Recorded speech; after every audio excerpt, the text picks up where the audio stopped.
Today, we find ourselves on the borders of Germania, nearly 2 millennia ago. It is the year 100 AD, or 853 of the Roman calendar. 8 decades have passed since the end of the bloody Germanic wars, and the region has finally started to heal. The fortresses, which once served as the staging point for armies, now act as hubs around which people from both sides of the Rhine mingle. In this regard, the summer months are the most active along the frontier. However, as the year draws to an end, things begin to slow down, and all must make ready for the coming of winter. It is during this period that troops typically begin to transition out of their active duties. Winter is a period of rest and recovery, which all look forward to. Among the excited soldiers is a small group of Germanic auxiliaries which has been granted leave for the season. They eagerly prepare for the trip home to enjoy some well-earned time off. Ahead of them lies a 2-day march. Today, let us follow them in this journey beyond the Rhine.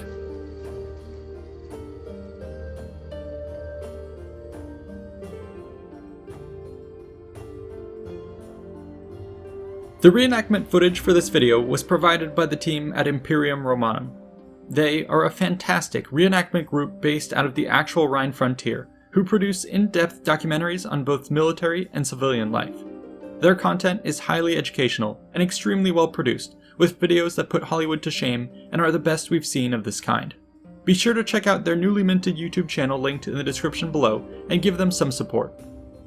The aerial footage for this episode was also provided by our sponsor, Magellan TV, and is a part of their incredible video, Aerial Odyssey Germany from Above. Not only do you get a unique view of the natural beauty of the land, but also the rich history which has transformed it over the centuries. Nature and history videos like this are added weekly to Magellan TV, which already has a collection of over 3,000 videos to choose from among the categories of history, science, nature, space, and more. You can watch Germany from Above, or any documentary that catches your interest, by clicking the link in the description below or going to try.magellantv.com/Invicta to get a 1-month free trial. Enjoy! Preparing for an overnight trip was habitual for any Roman soldier.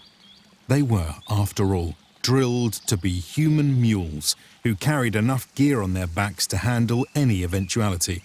This kept the legions lean and mean. A well-made kit was a point of pride for a soldier of the empire.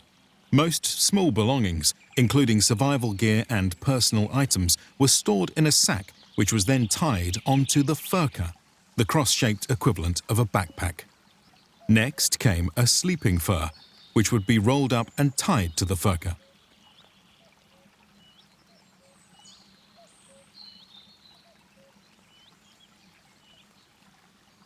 Finally, the dolabra was added, a simple yet versatile mattock responsible for many of Rome's incredible feats of engineering.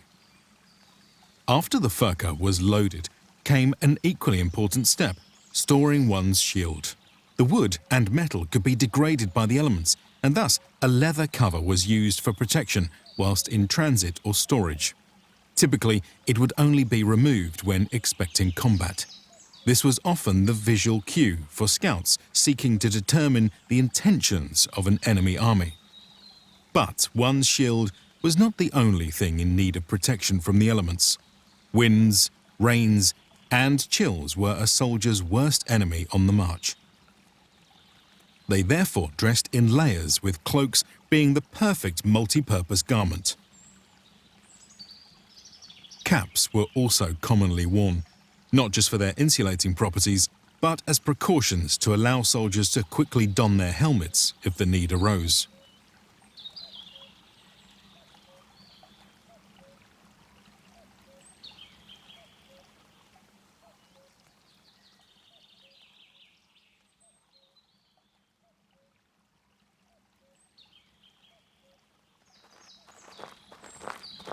By the second hour of the day, the troop is ready and sets off along the river towards the nearest main road.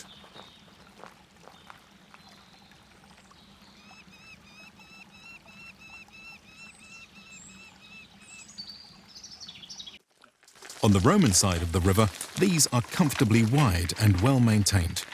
They make quick progress through the mists.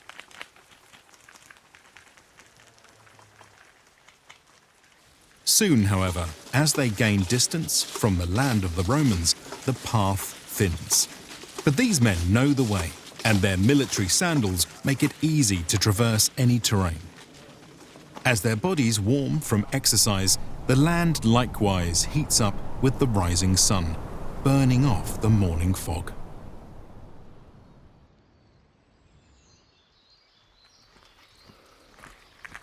It is now the 4th hour of the day. The troops have hit their stride and now make pace to easily travel 20 miles today. The conditioning of military service makes such feats routine, and so they advance toward their goal.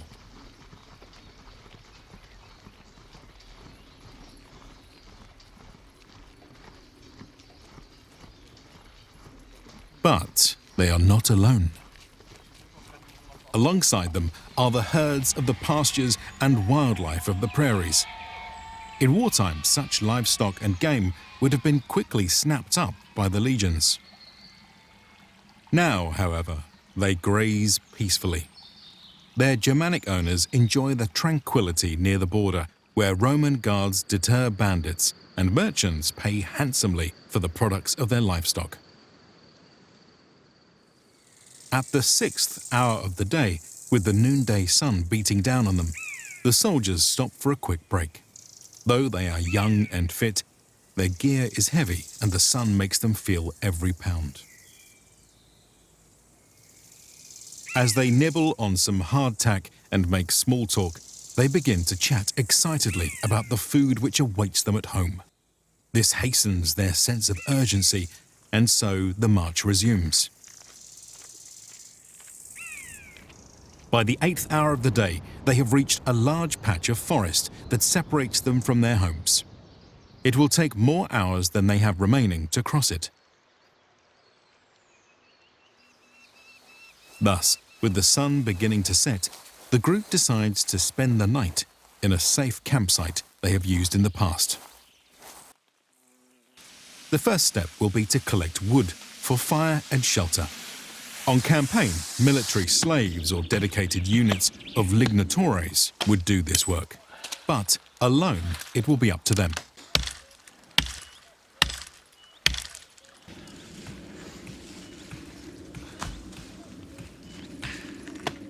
With these local resources, they strike a camp.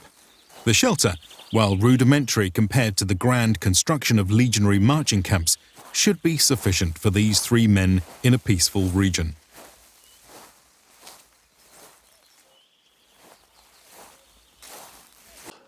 One item that may help give them extra peace of mind will be their caltrops. These would provide a basic perimeter around the camp, giving the soldiers a layer of added security. The trap may alert them to the presence of a bandit or bear in the night, and can be recovered in the morning to avoid causing unwanted collateral damage.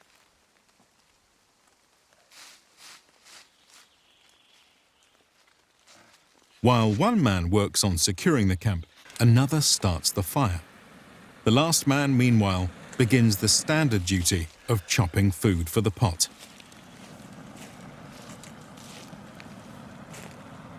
On a decently provisioned outing, their meal will typically involve basic vegetables such as beans, lentils and onions, alongside small cuts of meat like salted pork or beef. These ingredients are durable and filling, perfect for men on the march who might be without a supply train. They are easily thrown together in a stew and flavored with salt, fat, and perhaps even some spices. While the food is filling on a caloric level, the monotony of eating the same basic army dish only makes them all the more eager to get home. For now, they pass the time daydreaming of the food of their mothers and joking about finally being away from the smell of that Roman sauce which stinks up the legionary camps. Eventually, the sun sets, and With one keeping watch, the others easily fall asleep.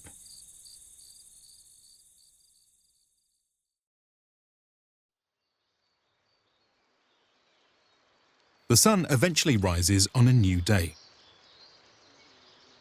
Rested and fed, they are ready to continue their journey.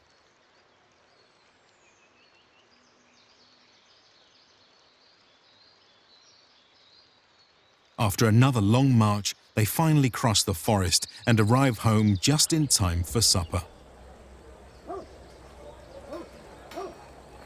Their families are overjoyed to see them and can't wait to catch up. The hungry soldiers are hurried inside, where they are greeted by the welcome smell of cookpots. Between heaping servings of homemade stew, conversation drifts from gossip to rumour, local news, and venting about the army drama of the year.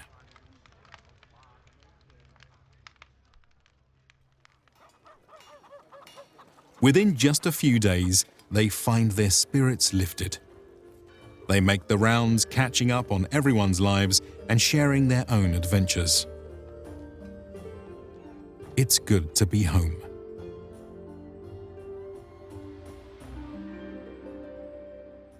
But just as they've begun to ease back into civilian life, duty calls. Their commanding officer had only given them a couple of weeks off, and the short winter days have flown by. All too soon, they must bid farewell to their friends and family. Once again, the soldiers make ready for the long walk back to their post. Luckily for them, it won't be too long before their next rotation home. They will return, likely sometime in late spring, bringing more toys for the children and stories for the old men. In this way, hundreds of Germanic auxiliaries will serve Rome over the years, taking their turns in the vigil along the Rhine frontier. But this is no patriotic duty for some far-off emperor. Rather, their service is a practical form of employment which helps support their people across the river. For this community, the Roman peace is a blessing. Such is the often overlooked and nuanced reality of the Rhine frontier, which, for most of its existence, was a bastion of tranquility and coexistence. For centuries, the schemes of generals and the trumpeting of armies were but distant echoes in the wind for the common folk of this border region. If you like this new format, let us know in the comments below. We'd love to do more episodes, but couldn't have done it without the wonderful team from Imperium Romanum, or our own patrons who fund the channel. Be sure to like and subscribe for more content and check out these other related episodes. See you in the next one.